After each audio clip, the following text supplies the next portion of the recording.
जीवन में असफलता का सबसे बड़ा कारण है अनुशासन का न होना। जिस व्यक्ति के जीवन में अनुशासन नहीं है वह सफलता नहीं पा सकता। इस वीडियो के द्वारा आप जानेंगे कि अनुशासन क्या है, अनुशासन को अपने जीवन में कैसे लाया जाता है और आप क्यों अनुशासन को अपने जीवन में नहीं ला पा रहे हैं। गौतम बुद्ध का पूरा जीवन अनुशासन से कूट कूट कर भरा था। उनके द्वारा किया गया छोटे से छोटा कृत्य भी अनुशासन के अंतर्गत होता था। गौतम बुद्ध के बचपन में जब उन्हें सिद्धार्थ के नाम से जाना जाता था, तब उनके गुरु थे जिनका नाम था आचार्य कौंडिन्य सिद्धार्थ। इतने आज्ञाकारी शिष्य थे कि गुरु भी उनके प्रेम में लिप्त होने से खुद को रोक नहीं पाते थे। आचार्य कौंडिन्य ने ही सिद्धार्थ को अनुशासन का अर्थ समझाया था। ज्यादातर लोग अनुशासन को बेड़ियां समझते हैं, पर अनुशासन ही वह यंत्र है जिसके द्वारा इस मन को मारा जा सकता है, जिसके द्वारा इस मन को पराजित करा जा सकता है। मन ही सभी समस्याओं की जड़ है और मन ही सभी दुखों का कारण है। आचार्य कौंडिन्य ने सिद्धार्थ को सिखाया था कि अनुशासन ही एक ऐसा अभ्यास है जिसके द्वारा हम अपने मन को मना करना सीखते हैं। अपने मन को मना करना जिसे आता है वो राजा है, एक ऐसा राजा जिसे पराजित करने का कोई तरीका नहीं।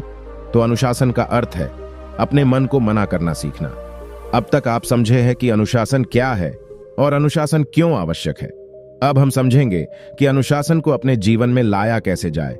देखिए, अनुशासन उसी के जीवन में आ सकता है जिसके जीवन में कोई लक्ष्य है। बिना लक्ष्य के आपके जीवन में अनुशासन नहीं आ सकता। जो व्यक्ति पैदा हो गया है और बस जिए जा रहा है, वह नहीं जानता कि उसके जीवन का लक्ष्य क्या है। उसे अनुशासन की आवश्यकता नहीं है।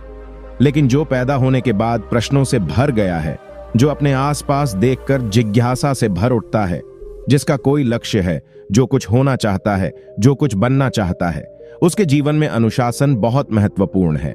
सिद्धार्थ इतने अनुशासित कैसे थे? सिद्धार्थ इतने अनुशासित इसलिए थे क्योंकि उनका लक्ष्य था। उनके प्रश्नों के उत्तर, जब तक उन्हें उनके प्रश्नों के उत्तर नहीं मिल जाते थे, तब तक उनका मन किसी और दिशा में जा ही नहीं सकता था। वे बस अपने प्रश्नों के उत्तर की खोज में लगे रहते थे। तो अनुशासन जीवन में आता है एक आवश्यक लक्ष्य से। अगर आपका कोई लक्ष्य है पर वो आपके लिए आवश्यक नहीं है, तो आप अनुशासित नहीं हो सकते। एक बात और, अनुशासन का संबंध खुद को कष्ट देने से नहीं है। अनुशासन का संबंध है खुद को जानबूझकर सही समझ के द्वारा कष्ट देना। जैसे आप कसरत करते हैं, आपको शरीर में दर्द होता है, लेकिन आप जानते हैं कि वो दर्द आपके लिए आवश्यक है। खुद को अनुशासित करने के कुछ स्टेप्स दे देता हूं।